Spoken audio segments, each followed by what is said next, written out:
Hi everyone, welcome back to the show. With me, your host, Lou Burrows. This episode is brought to you by Riverside.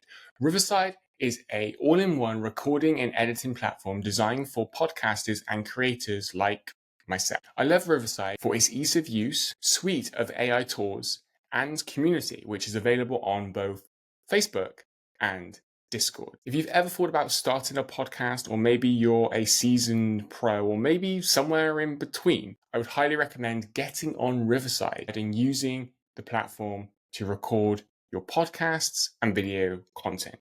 You can get started today by clicking the link in the show notes of this episode and using code Luke Burrows. That's using code Luke Burrows, my name, for 15% off a paid subscription. Now, in this episode, we're joined by Zane Zalite, who is an award-winning Ayurveda health expert with over 20 years of experience within Ayurveda.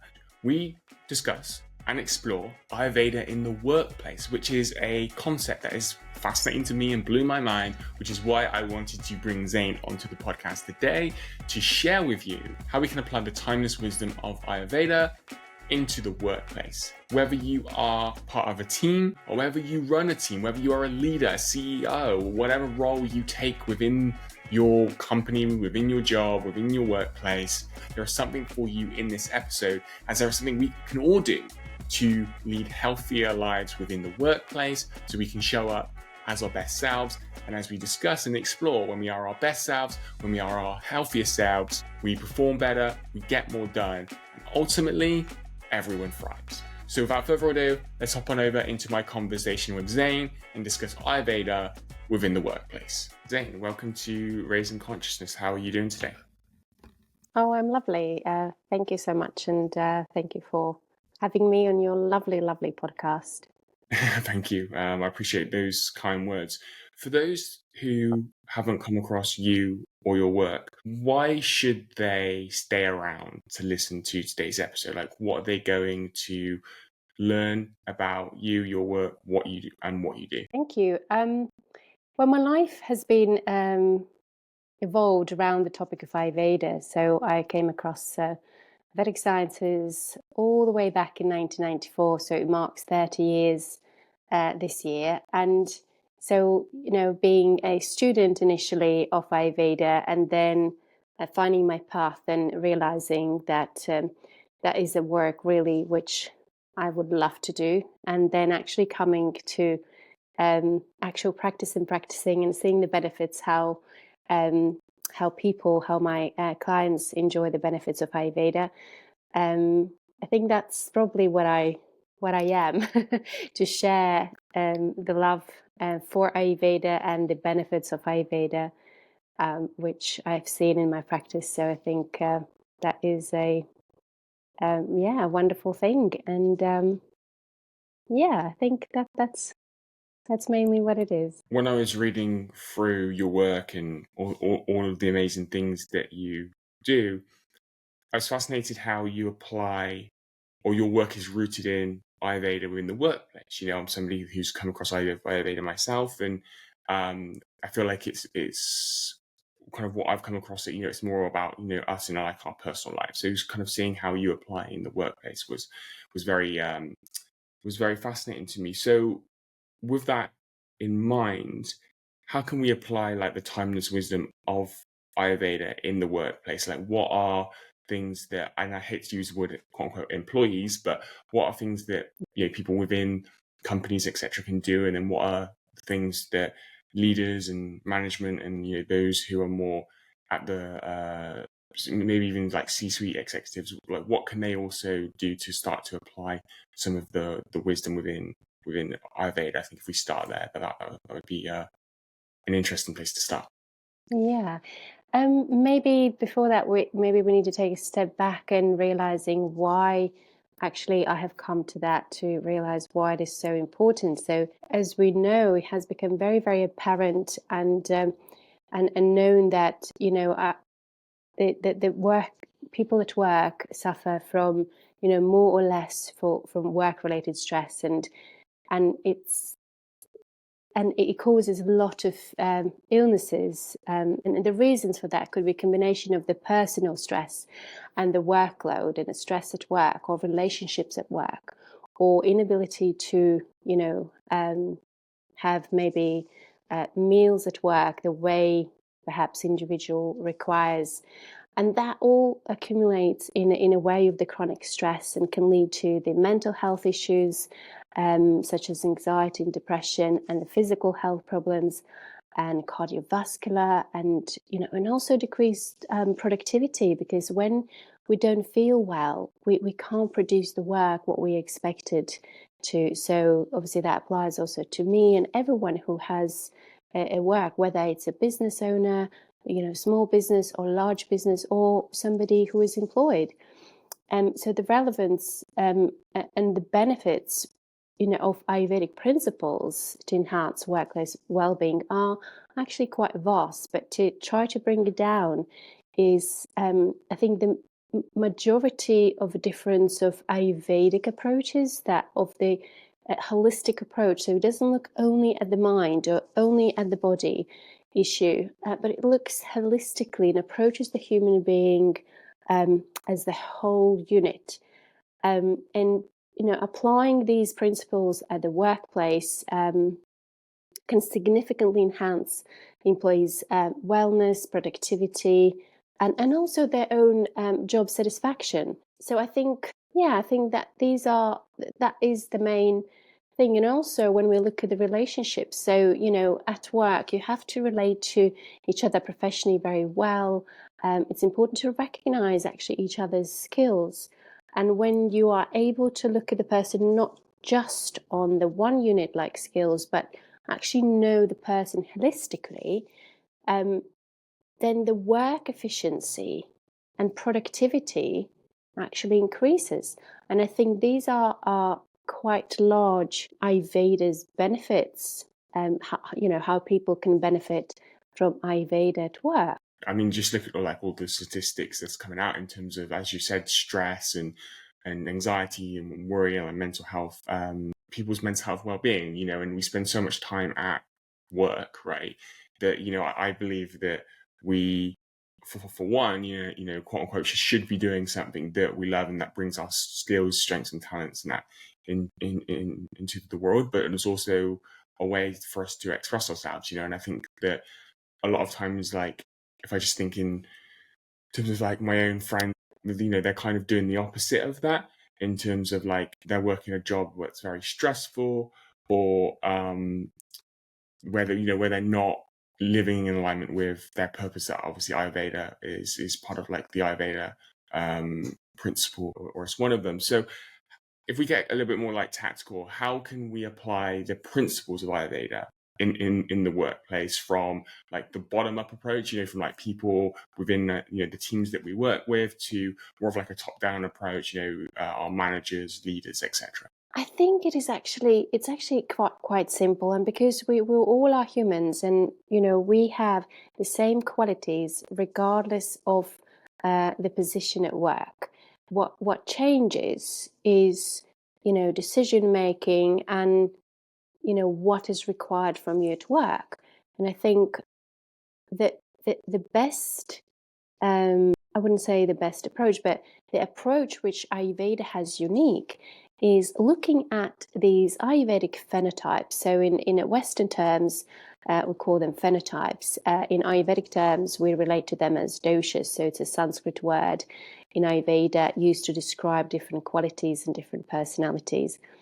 And I think that is a very unique system. So when we look at that, when we use Ayurvedic approach to determine the phenotype, we are looking at all aspects of the human. We're not looking only at some psychological traits or capabilities, but we're looking at the human as a whole. And I think this is the most fascinating aspect of Ayurvedic way of looking at the phenotypes, because when the human, I'm referring as a human, but we can say employees at work, or anyone is doing work, yourself or myself or CEO or manager or just a worker, it's important that they are related to as a human rather than just a quality.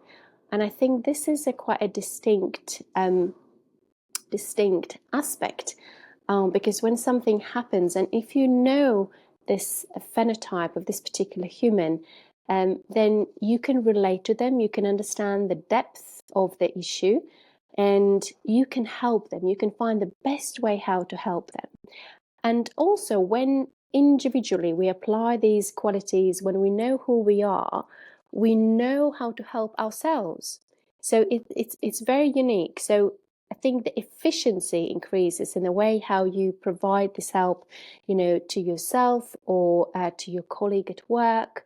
And also you can recognize, because we sometimes, some body types are very good at hiding things. They don't want to bother other people, that they feel unwell, or they just actually can't hide. So, we're very, very different.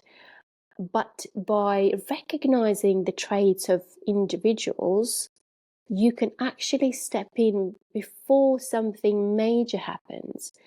And the way you benefit that at work is, for example, let's say I have a colleague at work, she's sitting next to my desk, and I can recognize, let's say, Vata types, and that would be, ectomorph phenotype, if we use Western terms to talk about them.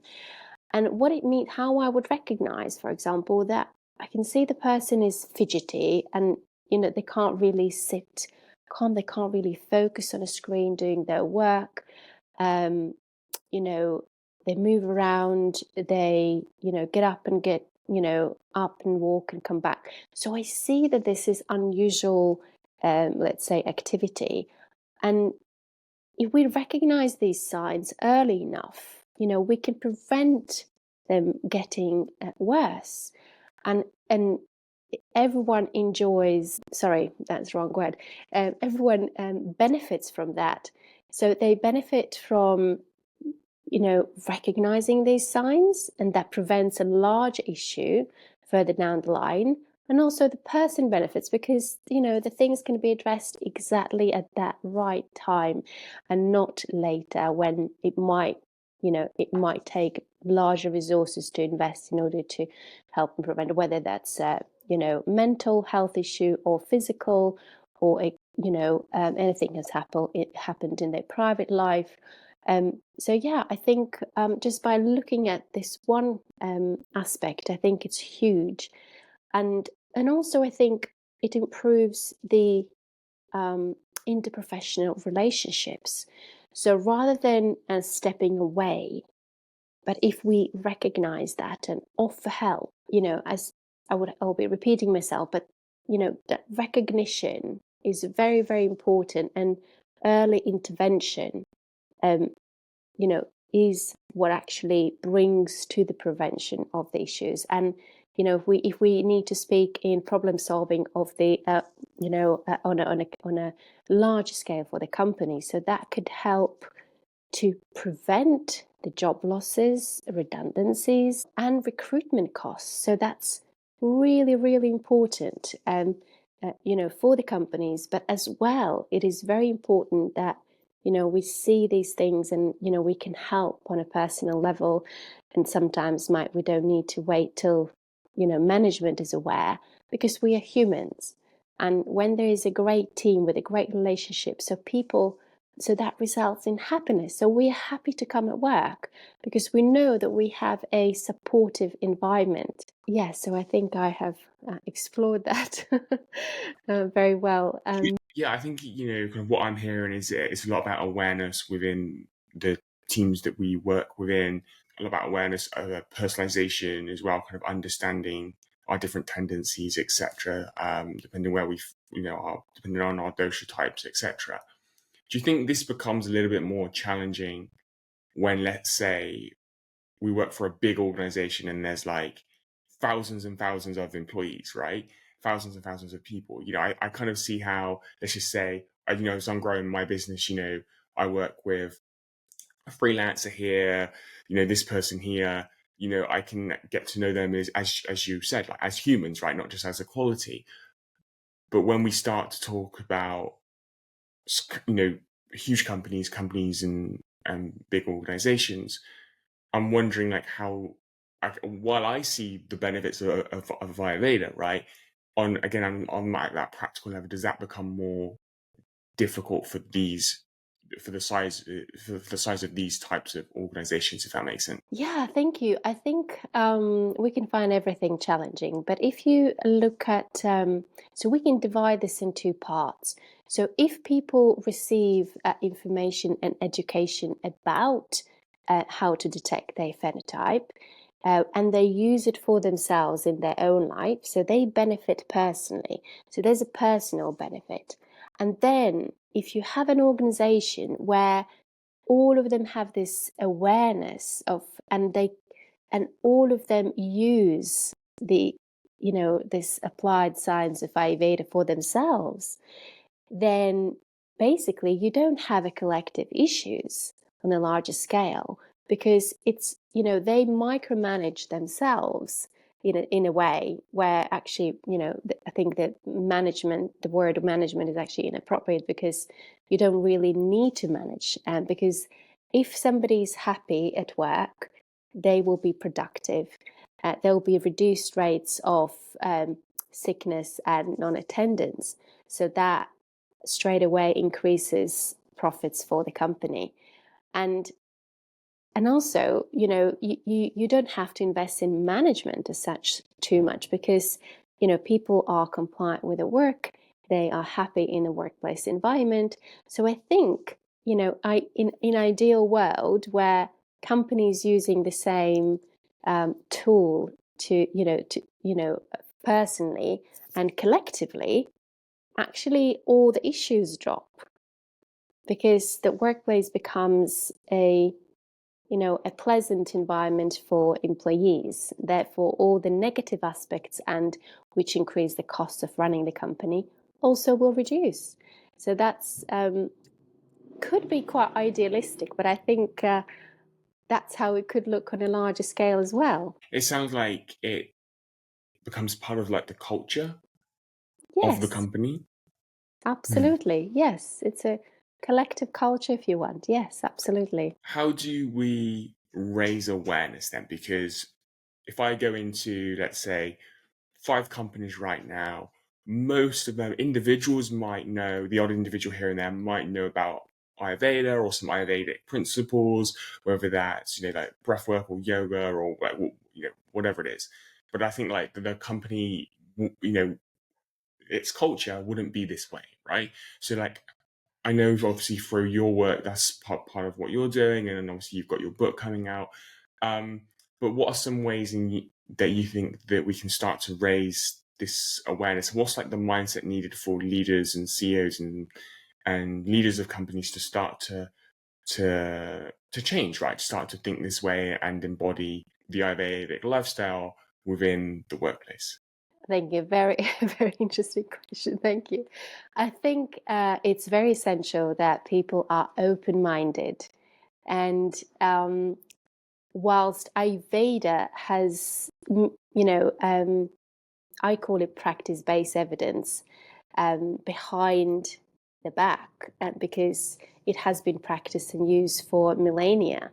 And so and what is really interesting, that we have a huge amount of research now to prove Ayurvedic principles for a Western mind, because we're constantly looking for the confirmation, for evidence, etc. So there is no, you can't go wrong with it anymore. If that's what some people might think, oh, it's something from ancient era, there's no evidence, we don't want to use. But actually, yes, we do have evidence, and we have millennia of this practice-based evidence of this applied science. So yes, we can use it, and I think relating back to nature's intelligence, I think this is where we really are going, because going more in development and innovation of technology is great, but when we think about ourselves, about our own health, we need to relate back to a very basic principles. So, and Ayurveda provides that. So if anyone has an open mind, I think that's the only thing what is essential, just to explore the topic and invite someone to the organization to talk about it. What's the response been in your work when you're working with leaders, etc.? Are they open-minded to it? I would say that there is a little bit of a hesitance, but once I come in and I talk about these principles, and Ayurveda is very logical because the way the theory is, built and structured, it's applied science, it's logical, and people are absolutely amazed about how, whether it's a food or herb or spice at home, how they simply can change things in their mind and their body, because we are connected. We cannot separate that. We are connected with the mind, through the physical body and to our consciousness. So, and that there's a vast amount of research these days to prove that.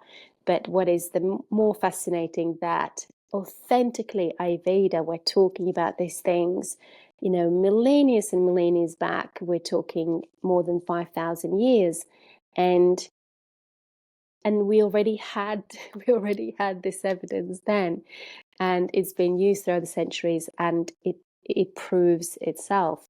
So, and I think every time people take something what is obviously closer to perhaps their personal health issues or whatever that is, but there's always something what they take away. And I think I always had a demand to come back, and people are interested in all other aspects of Ayurveda rather than, just the theory or just the food, because Ayurveda covers a vast aspect of our life, if you want. No, it definitely does. You mentioned it beforehand in terms of like the research. I think especially a lot here in the West, we're very much like research driven, like science driven, right? Like want to know that Yeah. it's backed by science. Like very very kind of that that's our mindset, right? What is the research? What does the science say behind Ayurveda? Yes, this is a very fascinating fact, actually. So let's start from genes. So the Ayurvedic genotypes, they have refers to them as Ayurvedic genotypes. So the research, when they looked at the genes, they have confirmed um, the same qualities which are mentioned in Ayurvedic theory, and a complete 100% match. So we have now genetically confirmed body types which act or have predisposition for specific diseases, if you like. So, predisposition of that genetic material, but as well as all of the tissues are exactly the way Ayurveda describes in its own theory. We also have confirmed the blood tissue variability according to the Ayurvedic body types, lymph tissue, muscle fiber tissue, and also mental qualities, psychological qualities, and which also has been related to the mental health screening. So we get the same results as we, when we relate to specific mental health, let's say, conditions. So it covers the mental health and the physical health aspects through the Western modern research, which I found actually fascinating. Somewhere in my back of my mind, I always thought, well, because the practice has worked for centuries, I thought that this day definitely is going to come, and now this day has come, and all these, there's a complete 100% match. And I think where the research is, so the next step where the research is going is that actually Ayurveda is being explored as the main drive for P5 medicine, which is personalized medicine in Western research, which is extremely exciting fact. So, we already know what to test according to the specific classification of the conditions, because we know which genes have predisposition to specific conditions. So this personalized approach is coming as, predictive medicine. So we can predict. So that's what we really do in Ayurveda when we feel the pulse authentically, when we do our, eightfold examination or tenfold examination, we actually predict which body areas we need to look at. And now it has happened that the modern medicine has come to the same realization that by using Ayurvedic methodology, this medicine model will contribute to the prediction of the conditions and also to the prevention. So I just find that really fascinating. So it less obviously, actually, well, having said that, I'll take that back. It will contribute also to, a better healthcare if actually companies want to use that, because they will reduce the time of, paying for the sick leaves or looking for new recruitment because somebody cannot, fulfill their responsibilities or, suffering very badly from some conditions. So yes, I think that is actually very, very exciting. It is, that's the first time I've heard that, but I did just have this kind of sense of like this gut feeling, I guess. When I came across Ayurveda, I was familiar with more of like the Western model of different body types like ectomorph, etc. And I kind of like linked up in my mind, at least, those body types with the different dosha types within the Ayurveda system. And so I did kind of think there was a connection there, that there was a link there. So to kind Absolutely. of hear, to hear all of this, it's like, okay, I wasn't going insane or crazy or something. Like there is a connection between the two. So like, do you have an example? So like, if we take, I think you alluded to it beforehand. So in the body type example, we have ectomorph. So what would the dosha type for that be? And then what are some of the um, characteristics or common traits or common, it could even be illnesses or diseases that that particular body type, that particular dosha type can experience? Would love to explore that as a real world example for people. Yes, thank you. So the ectomorph body type relates to Ayurvedic classical Vata dosha body type, and whether we explore that through the Ayurvedic, let's say, theory model or Western model, so they are actually identical. So the main drives for Vata dosha or ectomorph body type are that they are there's a specific physical trait which would relate to having a actually quite tiny bone structure, having, they could go to extremes being quite tall and skinny, or actually quite short in their height and skinny. So they have a much more smaller muscle mass, smaller bone density, and so their structure is very, very tiny, very adaptable. They're very influential people. They thrive mentally on ideas. They can create these amazing structures in their head and knock everyone off their feet because of their capability of like very innovative mind. So they envisage things beautifully. But where other body types come in is they can actually contribute to supporting, this endless creativity.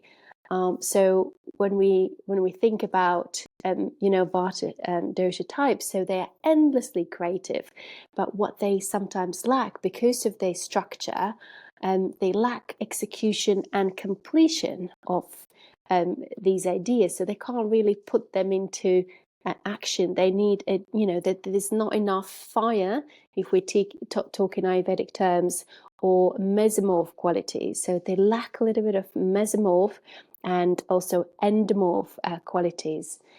So that is where, if we go back to what we spoke about before, when we put that in a larger scale, if you're looking at the teams, that could be fascinating where, different members, different phenotypes come in, and you can divide these responsibilities and make these people to work together as an absolutely fantastic, ideal team. I'm getting really excited about this. So yes, I think this is where ectomorph type fits in. So they're very innovative, with a huge amount of ideas. They're also very quick on grasping new concepts, and putting that all in the in their projects, if they work on any projects or innovative products. So that initial grasp of the idea is the major drive for the Vata dosha or the ectomorph body type. Yeah, and you alluded to it there, like, okay, so the Vata dosha type can thrive mentally by creativity, ideas, etc. But then the execution piece, right? And other dosha types, other body types as well, can help, those dosha types to bring their ideas into the world. And I'm kind of seeing actually through our conversation a lot more how this can all come together within the workplace ultimately, but I guess also like within our own personal lives as well, in our relationships, etc. Like once we develop the awareness of what we're talking about today, we can start to notice those traits in others, and like maybe like where we can then support them, and then like where other people can support us, and just basically like experience life together, I guess, and collaborate and help and support each other, because Yes, we exactly. understand more about ourselves, more about others, and can kind of like thrive on that collaboration, because we understand where we kind of not necessarily fit into the puzzle, but we understand our strengths, our qualities, and we can recognize those in others, and just come together to collaborate basically. And I think that's the whole purpose of not just business or the workplace, but actually life as well, to experience that, to experience life with others, and to work together with others. So just kind of like emphasizing that point. What haven't we spoken about in terms of Ayurveda in the workplace that you think is important to highlight? Yes, so there's another aspect in Ayurveda which has been historically used in order to facilitate either recovery of the person, and that is Vedic architecture, which is extremely unique process. Um, looking at this space as the actually healing sanctuary, and using the spatial environment, if you want, to support our daily activities or workplace activities.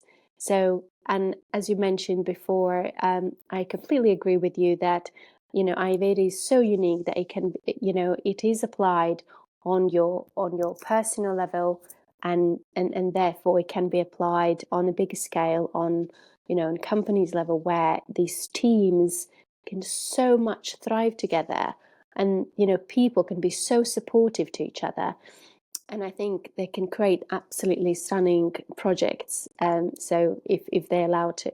So going back to Vedic architecture, it is a science of how to use the space to actually benefit from whatever you do. So it covers all aspects of the life, and the principles are that Vedic architecture looks at the spatial direction. So it's when we use the compass, when we get our bearings right, if we're trying to navigate or trying to find something, and it links a human being. So actually, when you create the space built according to Vedic principles, you would measure the specific measurements, physical measurements you take from the human, and you use that measurement in order to create this space.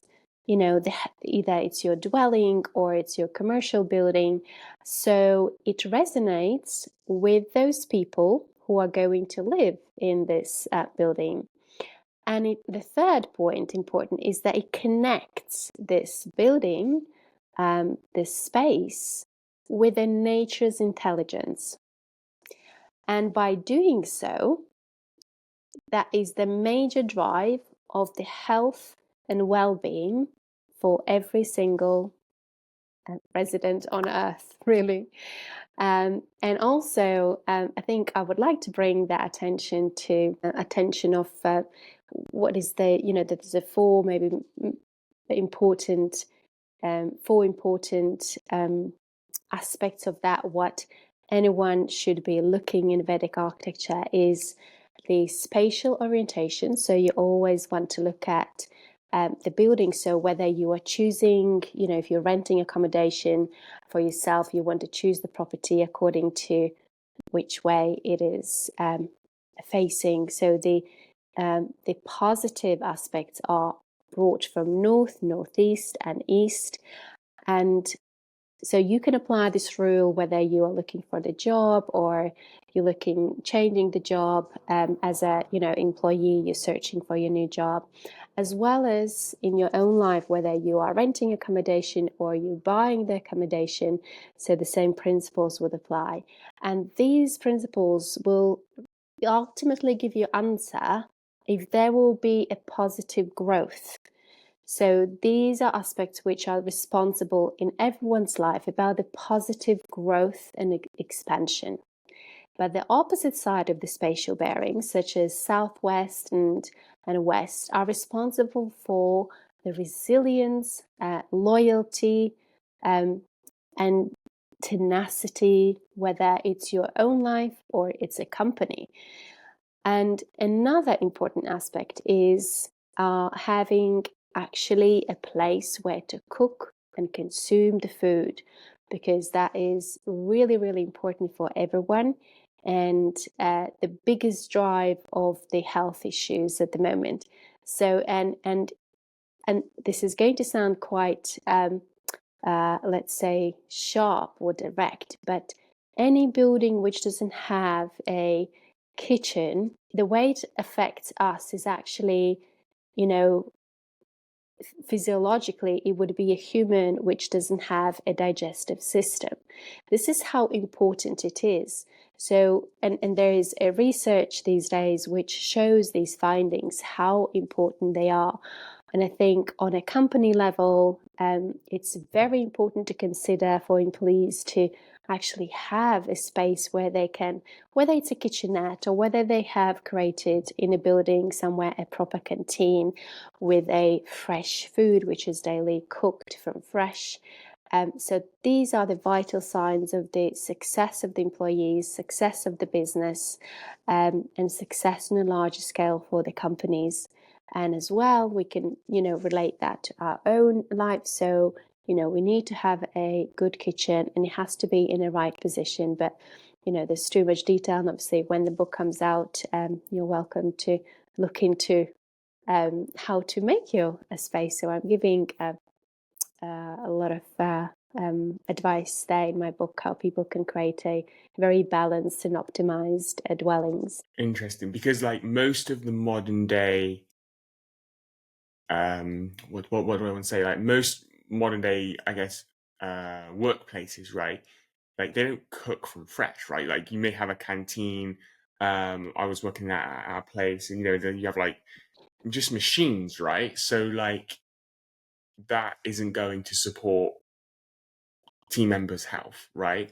And so I think one thing that is coming through for me throughout our conversation is like that connection that I think a lot of that we've kind of missed missed in kind of in culture is like when we are our best, healthiest selves, we're then going to show up in the workplace as our best, healthiest selves and do our best work and therefore be the most productive. And therefore that has that effect downstream of like bottom line, etc. But most companies, as they've been built, just don't think like that, right? Yeah, and I think this is the biggest thing. What we are missing out from, that we need to have access, whether you are your own boss or whether you're small business, self-employed or employed. We require access to the food. It's a cornerstone of our health. And we cannot expect anyone to be healthy at work if we don't have this basic ingredient in our life.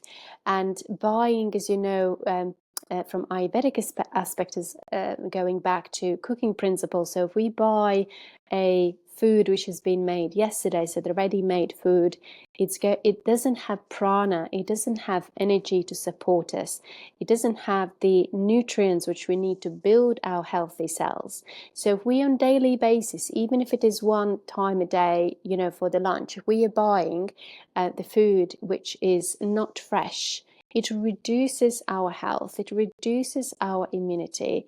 So then how are we going to feel at work? How are we going to contribute, to our satisfaction of the job and to the overall satisfaction of the job within a company? That actually there isn't a way out unless that is addressed. I think that is so essential. And, that is the first thing what we need to look at when we look at the health for employees, actually address the root cause. So the root cause in a companies is providing environment to be able to consume the food in a peaceful, relaxing environment, because we have so much evidence which shows that even environment affects, our digestive system and also our mental health where we consume the food. So these are crucial points. And regardless of having, investment on, well-being management or, other aspects, the first thing is access to this well-being building block where we need to be able to eat the food, and not to eat the food at the computer where the desk is, full with monitors, multiple monitors, phones, and having all the radioactive waves affecting, the food which is being eaten and the drink which we drink. So these are the things, these are the first things what we need to address to get the stepping stone for the well-being at work or our personal well-being. How do you define fresh? I've spoken to some Ayurveda experts that maybe, or prince or coaches, or their teachings are in this timeless wisdom, and they kind of understand a bit about like the modern day lifestyle. So they say like no more than 24 hours, right? So like that's kind of like their kind of that's what they've shared. Do you have a different approach, or would you say also like, let's just say I prep dinner tonight and I would maybe have leftovers and I ensure that store it right, etc., and I eat it within 24 hours, no more, obviously no, food machines, etc. How do you define fresh? Thank you. Yes, I think it's a very question which is being asked very often. And I know that the Western evidence says that there's nothing wrong with using the food next day. But I will bring it back to Ayurvedic principles that Ayurveda doesn't suggest to eat any food which is older than 4 hours from the time it's being cooked. You probably can't push that to, 5 or 6 hours. But eating the food next day, that is already a leftover. So it has been sitting in the fridge for 24 hours, and that food, degradation process has already started. Because that's just a natural process. This is what is happening. So, and the way you can detect that, if you try the food, for example, if you have cooked food and have added the salt in it, so you will feel next day that in that particular food you feel like you need to add the salt. So this is the evidence to yourself that that the degradation of the food already, the process has started. So you don't feel, when you taste the food, it is not the same to your personal taste on the next day. So you can recognize, and if you can recognize that, you're giving intention to your mind, okay, well, this food doesn't have the same energy, it doesn't have the same feel the way I felt, when I ate the food yesterday. So that is a sign for you. And let's see what the Western evidence brings to us about all the nutrients and that aspect. But this is my view, and I live by these rules. Yes, I would say sometimes I have circumstances where I need to eat leftover, but actually I don't cook so much, where the leftovers are. But you can spice up the food. So the principle has been used to adding more spice. And when we add more spice, like a black pepper, they are cleansing to our body system. And this principle has been carried along in Ayurveda that, yes, okay, well, life is busy. Let's cook more. Let's eat tomorrow. And tomorrow we're just going to add more digestive spices. So yes, we can't deny the fact that that is a leftover. And so what we can do, we can add black pepper or cayenne pepper for that food to be better digested and reduce the amount of the undigested foods being formed in our body. So that is what we can do.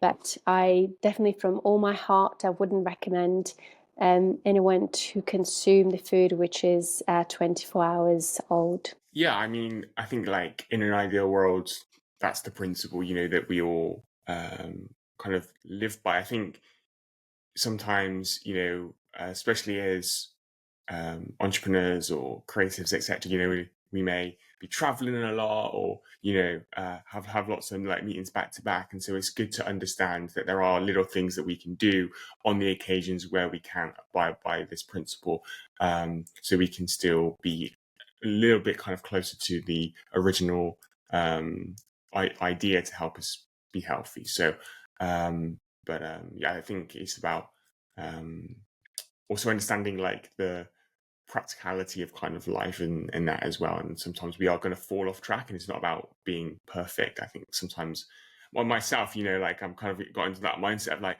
oh shit, I didn't do that today, and beating myself up about that. But obviously that isn't healthy either. So it's good to understand that there are these other things, these little things we can do when we do fall off the horse, so to speak.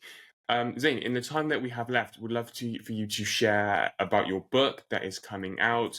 A lot of what we've spoken about today is in the book. What's your book called? When is it available? And what can people expect? Thank you for allowing me to share about the book. Yes, it's been a long journey, very exciting journey, and I hope that everyone who will get the book will really enjoy it. I think it brings a lot of new aspects to Ayurveda and the way it can be looked at, and also to be inspired to contribute to your own well-being as well as global happiness. So if we look after our own well-being, we are happy, and we share the happiness, so we have more energy and we can help others. So I think the book covers all well-being aspects. It covers Ayurvedic perspective on mental health, on emotional health, on physical health, on relationship health. So I bring this aspect of relationships, how people can support and each other at work. I give examples, so there's a lot of tips on that. And also I explore the topic of how to choose the job. So especially if you're a young graduate, whether you finished the college and you're not sure what you want to do in life, I bring in questions which everybody can ask themselves in order to make maybe more profound choices, because we want to do something what we like. And I definitely would recommend to choose the job according to what you resonate, and also looking at the larger scale, how you can help the globe. What is your contribution, because life goes very quickly, and I think you want to be happy always in the job what you do. So yeah, I bring these aspects in the book, as well as Vedic architecture, because I think it's a big stepping stone for everyone. How to improve the environment, have a wonderful relationships, whether it's your family relationships or relationships at work. Yeah, so there's a lot of things what everyone can take tips for. big section on digestion and foods, which gives exactly tables. Okay, this is for you, this is for you, this is for you. So very hands-on, no guesswork. So I will share with you the details later on. At the moment, you can subscribe. I will provide the link where you can subscribe for the pre-launch offers. There'll be amazing freebies in the pre-launch offers.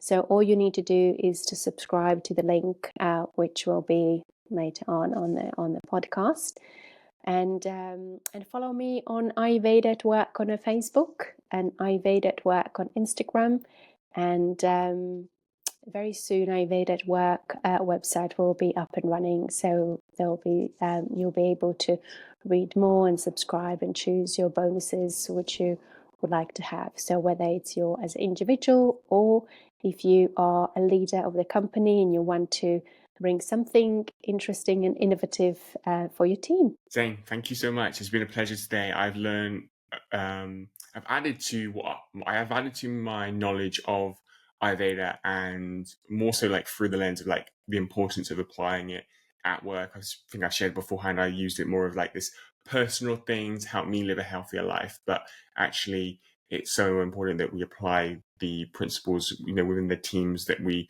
work within and the people that we work with, right? And kind of sharing this wisdom and knowledge and stuff. I've been doing that through the podcast, but I think I can definitely improve upon that through people that I work with, and actually within my personal relationships as well. So thank you for that. It's been a pleasure.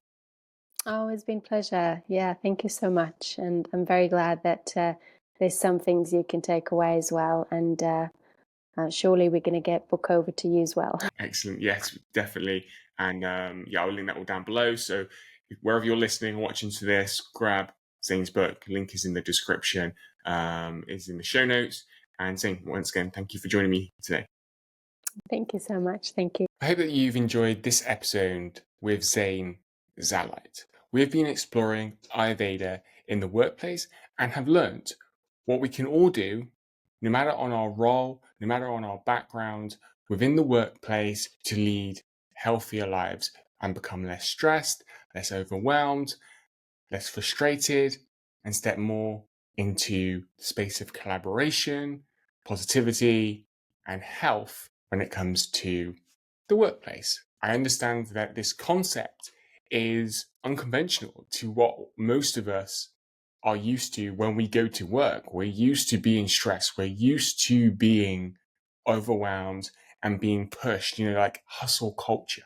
But just because we're used to it doesn't mean that it's healthy, and doesn't mean that we have to keep living our lives in this way when it comes to our jobs and our careers and how we show up within work. So I would love to hear from you, and one thing that you have learned or are taking away from this episode. If you're listening on Spotify, you can now leave comments underneath each episode. So please leave a comment on Spotify, on YouTube, wherever you're listening or watching to this, with that one thing that you have learned or are taking away from this episode. And if you haven't yet subscribed, please do hit that subscribe button, as we got a lot more awesome guests, awesome content, awesome episodes coming your way over the coming weeks and months and beyond. Thank you for tuning into the podcast, and I look forward to seeing you really soon.